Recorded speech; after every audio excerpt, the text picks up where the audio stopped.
ETF index mutual funds నేర్చుకుని stock మార్కెట్లో రాణించాలనుకుంటున్నారా? వెంటనే ఈ నెంబర్కి కాల్ చేయండి. నమస్తే రమగారు. నమస్తే జయ. రమగారు, మనం భక్తుల కథలు చెప్పుకుంటూ ఉన్నాం. Hmm. ఈరోజు ఎవరి స్టోరీ చెప్తున్నారు? ఏ భక్తుడు? ఎవరి భక్తుడు? ఒక శివభక్తుడి కథ చెప్పుకుందాం. పూర్వం దేవతలు అంతా బ్రహ్మ అందరూ ఏర్పాటైన తర్వాత బ్రహ్మదేవుడు భూలోకాన్ని సృష్టించాడు. భూలోకంలో మానవ జాతి, మనుషులు, ఆడవాళ్ళు, మగవాళ్ళు, అన్ని చెట్లు, కాయలు, పువ్వులు, పక్షులు, జంతువులు, పెద్ద జంతువు చిన్న జంతువుని తింటాం, చిన్నది ఇంకో చిన్నదాన్ని తింటాం, చెరువులో చేపలు, కప్పలు, తాబేళ్ళు, పీతలు, రొయ్యలు, వీటన్నిటిని ఇదంతా సృష్టిస్తూ చాలా బాగా చేశాడు. చేస్తే దేవతలంతా ఓహో అనేవాళ్ళు బ్రహ్మన్. నువ్వు ఇంత బాగా చేసావు తాత, పితామహ, నువ్వు కాబట్టి ఇంత అద్భుతమైన సృష్టి చేసావు, నీ అంతటి వాడు నువ్వే అన్నారు. అనేసరికల్లా ఈ విశ్వకర్మ అని దేవ శిల్పి ఒక ఆయన ఉన్నాడు, మనకు తెలుసు కదా. విశ్వకర్మకు ఒక కుమారుడు ఉన్నాడు, ఊర్ణనాభుడు వాడి పేరు. ఈ ఊర్ణనాభుడు పెద్ద గొప్ప, ఎందుకంటే బాగా చేస్తాను నేను కూడా చేయగలను అన్నాడు. అనేసరికల్లా బ్రహ్మదేవుడు అన్నాడు, ఏమిట్రా పొగరా నీకు, ఇలా అంటావా? అనేసరికల్లా ఊర్ణనాభుడు అన్నాడు, అవును తాత, ఇప్పుడు నువ్వు ప్రపంచాన్ని సృష్టించావు, మా నాన్న చేస్తాడు, నేను కూడా చేయగలను ఇవన్నీ, నాకు కూడా వచ్చు. మేం చేయలేనిది నువ్వేం చేసావు? మేము చేయగలిగింది నువ్వు చేసావు, అంతే, నీలాంటి వాళ్ళమే మేము కూడాను, నీ గొప్ప ఏమిటి అన్నాడు. అనేసరికల్లా నిజానికి ఏమిటి బ్రహ్మ సృష్టికి వీళ్ళ సృష్టికి తేడా? బ్రహ్మదేవుడు ఒక బొమ్మను చేసి దాని ముఖాన దాని విషయం రాసి పంపిస్తాడు, ప్రాణం పోస్తాడు. శిల్పి వస్తువు చేసి ప్రాణం పోస్తాడు, దాని మొహాన గీత గీయలేడు. బ్రహ్మ రాత వేరు, ఇతనికి అది తెలియదు.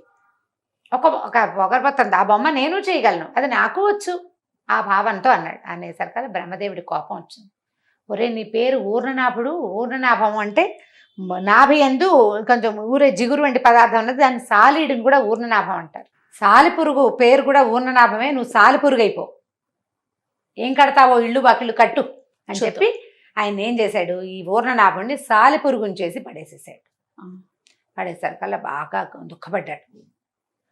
నేను అజ్ఞానంతో అన్నాను అనుకో, ఇంత పని చేస్తావా నన్ను, నాకు ఏదైనా ఒక అవకాశం చూపించమంటే ఈయన ఏమన్నాడు, సరే శివ పూజ చెయ్యి, శివుణ్ణి ధ్యానించు, ప్రార్థించు, పూజించు, ఆయన నీకు ఇస్తాడు కైవల్యం, ఈ శాప విముక్తి శివుడు ఇస్తాడని చెప్పాడు బ్రహ్మదేవుడు. అయితే ఈ ఊర్ణనాభుడు ఎక్కడ పడ్డాడు? భూలోకంలో ఒక అడవిలో పడ్డాడు.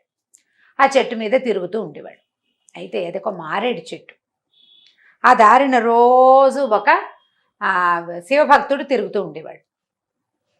ఎట్లా శివుణ్ణి చేరాలి, ఈ సాలీడు పూజ ఎట్లా చేస్తుంది? శివుడి దగ్గరికి వెళ్ళాలి, శివలింగం కావాలి దానికి. అయితే ఈ శివభక్తుడు ఏం చేసేవాడు, ఈ అడవిలో ఉన్న పత్రి పువ్వులు గివులు అన్నీ కోసుకుని, ఈ మారేడు దళాలు కూడా కోసుకుని తీసుకెళ్ళి శివలింగం మీద పోసి దండం పెట్టుకునేవాడు. రోజు వచ్చేవాడు. ఈ ఊర్ణనాభుడు ఏం చేశాడంటే, ఒకనాడు ఆ మారేడాకులతో పాటు తను కూడా వెళ్ళిపోయాడు ఆయన పూల బుట్టలోకి. ఈయన ఏం చేశాడు, ఆ పువ్వుల బుట్ట పుచ్చుకుని వెళ్ళి అది శివుడి మీద అర్చన చేశాడు. ఈ అర్చన సమయానికి ఊర్ణనాభుడు తప్పించుకున్నాడు, ఆకుల్లోంచి తప్పించుకుని ఓ మూలకొచ్చున్నాడు. ఆయన పూజ పూర్తి చేసి వెళ్ళిపోయాడు. అప్పుడు ఈ ఊర్ణనాభుడు వెళ్ళి ఆ శివుడికి సాష్టాంగపడ్డాడు. ఆ పరమాద్భుత సౌందర్యంతో అలరారే ఆ శివలింగాన్ని చూసి మైమర్చిపోయాడు. భగవద్ దర్శనం దొరికిందని సంతోషించి, ఇప్పుడు ఏం పూజ చేయగలదు? ఊర్ణనాభం పూజ చేయాలి. ఏం చేయగలదు? సాలీడు ఏం చేస్తుంది? ఏమీ చేయలేదు. కానీ సాలీడికి ఒక బ్రహ్మాండమైన విద్యుత్తు, గూడల్లటం వచ్చు దాన్ని. అవును, దానికి పొట్టలోంచి వచ్చి స్రవించేటువంటి ఆ లాలాజలం లాంటి జిగురు పదార్థంతో సన్నటి బంగారు తీగల లాంటి ఇవి వస్తాయి దారాలు. ఆ దారాలతోటి శివుడికి పెద్ద గుడి కట్టింది ఈ ఊర్ణనాభం. ఆ గుడి కడితే ఇప్పుడు సాలెపురుగు తీగలు ఎంత సన్నవి, గాలి వస్తే దిగిపోతాయి. శివలింగం మధ్యలో ఉంది, దీని మీద నుంచి హర్మ్యాలు చక్కగా ఓ పెద్ద కోటలాగా కట్టింది. గుడి, గోపురం, గాలి గోపురం, రాజద్వారం, సింహద్వారం అన్ని పెట్టింది, అన్నీ కట్టింది. ఇక అదే పని, అదే తను చేయగలిగే సేవ శివుడికి చేస్తూ ఉండటం. ఇంతలో గాలి వచ్చేసరికి తెగిపోతుంది, ఇది పోయి అక్కడ అతుకు పెడుతుంది. మరి అతుకు పెట్టాలి కదా, హర్మ్యాన్ని ఉంచాలి, శివుడి గుడిని ఉంచాలి. ఈ లోపల రెండో పక్కన తెగిపోతుంది, అక్కడికి పరిగెడుతుంది. ఇక ఇదే పని. ఆ శివుడు చూస్తున్నాడు, ఏమిటో దీని తాపత్రయం పాపం. చూసి చూసి చూసి కొన్నాళ్ళు అయ్యాక ఏం చేశాడు శివుడు, ఒక రోజు ఈ భక్తుడు పొద్దునే వచ్చి దీపం పెడతాడు. ఆ గూడులాగా ఉంది, అది అందంగా ఉంది, అతనికి కూడా తెలుస్తోంది. అది వచ్చి దీపం లోపల. పెట్టి వెళ్ళాడు. అయితే ఆ ఈ శివుడు ఏం చేశాడంటే ఆ దీపపు ఒత్తిని ఎగసని దూశాడు పరమేశ్వరుడు. ఏం చేస్తాడో చూద్దాం. ఈ ఒత్తి పైకి ఎగిసేసరికి అలా మామూలుగా మనం ఏం చేస్తాం దీపారాధన చేసేటప్పుడు ఒత్తి కొంచెం కిందకి పెడితే ఎక్కువసేపు నిలిచి కాలుతుంది. పైకి ఎగసని దూసామనుకో భగ్గుమని జ్వాల ఎంత ఎత్తున వస్తూ ఉంటుంది, ఆ మంట ఎక్కువ వస్తుంది. ఈ వచ్చే జ్వాల ఈ సాలెపురుగు తాలూకు ఈ దారాలకు అంటుకుంది. క్షణంలో కాలిపోయింది. పూర్ణనాభానికి కోపం వచ్చేసింది. మళ్ళీ కట్టడానికి ట్రై చేసింది. ఇంకో పక్క నుంచి కట్టుకొస్తుంది. శివుడు ఈ ఒత్తిని ఇటు పక్కకి జరిపాడు. ఈ పక్కది కాలిపోతుంది. ఏం చేయాలో తెలియలే. అదేమనుకుందంటే ఈ దీపాన్ని మింగేద్దాం, దీపం వల్లే ఇది జరుగుతోంది, దీపం వల్లే ఈ పని అవుతోంది. మరి దీపం అంటూ లేకపోతే ఏమవుతుంది, రోజు కిందకు ఉండేది, ఏదో దాని దారిని అది వెలిగేది, దీని దారిని ఇది కట్టుకునేది, ఇళ్ళు వాకిళ్ళును పోయేవి, రోజు మళ్ళీ కట్టేది. పాపం ఆ భక్తుడు వచ్చి చేత్తో తొలగ తీసుకునేవాడు కొన్నిటిని, ఆయన తెంపేసిన వాటన్నిటిని మళ్ళీ కట్టుకునేది. భక్తుడిని అదేం చేయలేదు. కాకపోతే ఈ దీపం చిన్నది, దీన్ని ఏదైనా చెయ్యొచ్చు అనుకుని దీపాన్ని మింగేయటానికి వచ్చేసింది. దానికి కాళ్ళు చేతులు కాలిపోతాయి. పాప నా కాళ్ళు ఉంటాయి ఇట్లా టెంటకిల్స్ లాగా ఉంటాయి, ఇట్లా వంకర టింకరగా ఉంటాయి. కాళ్ళు కాలిపోయినా సరే వచ్చి ఆ దీపాన్ని గుడుకని మింగేసింది. భగ్గుమంది మంట. దీపాన్ని మింగితే ఏమవుతుంది, కాలిపోతుంది. కాలిపోగానే పరమేశ్వరుడు ప్రత్యక్షమయ్యాడు. దీపం వల్ల తన పూజకి అంతరాయం కలుగుతోందని, తను చచ్చిపోతానని తెలిసినా కూడా తను కట్టిన హర్మ్యం అలాగే ఉండటం కోసం దీపాన్ని మింగేసిన ఈ పూర్ణనాభానికి ప్రత్యక్షమయ్యాడు శివుడు. పూర్ణనాభుడు మామూలు రూపం వచ్చేసింది అతనికి. శాప విమోచనం అయిపోయింది. వెళ్ళిపోరు అయినా నువ్వు స్వర్గానికంటే వద్దన్నాడు.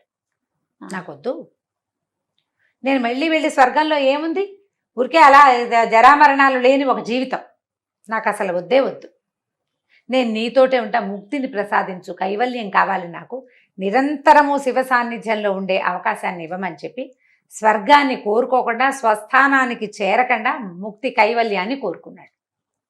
అట్లా మాయమైనటువంటి పూర్ణనాభుడు వెంటనే అతనికి ముక్తి వచ్చింది. కైలాసంలోనే నిరంతరము శివ ప్రమథ గణాలతో పాటు అక్కడే నివసించే అవకాశాన్ని భగవంతుడు ఇచ్చాడు అతనికి. ఎంత బాగుందండి. మనం కాళహస్తి కథ వింటాం, ఇలాంటిదే. కాకపోతే ఇది పూర్ణనాభుడిది ప్రత్యేకమైన కథ అనమాట. ఇతను విశ్వకర్మ యొక్క కుమారుడని చెప్తారు. ఇది మనకి శివపురాణంలో కనిపిస్తుంది అనమాట ఈ కథ. ఇలాంటి చిన్న చిన్న కథలు చాలా ఉంటాయి, పిల్లలకి చెప్పచ్చు కదా. అప్పుడు సాలీడు ఏం చేస్తుంది, ఎలా గూడు కడుతుంది, దాని మీద అబ్జర్వేషన్ కూడా వస్తుంది. ఇలా చెప్తే పిల్లలకి కొంచెం బాగా సరదాగా ఉంటుంది, కొంచెం మంచి కొత్త కథ తెలుసుకున్నట్టు ఉంటుంది. చాలా బాగుంది. నమస్తే. నమస్తే. ఇక ఈ వీడియో కనుక మీకు నచ్చినట్లయితే లైక్ చేయండి, షేర్ చేయండి. మరిన్ని ఇంట్రెస్టింగ్ వీడియోస్ కోసం మా ఛానల్ని సబ్స్క్రైబ్ చేసుకోండి.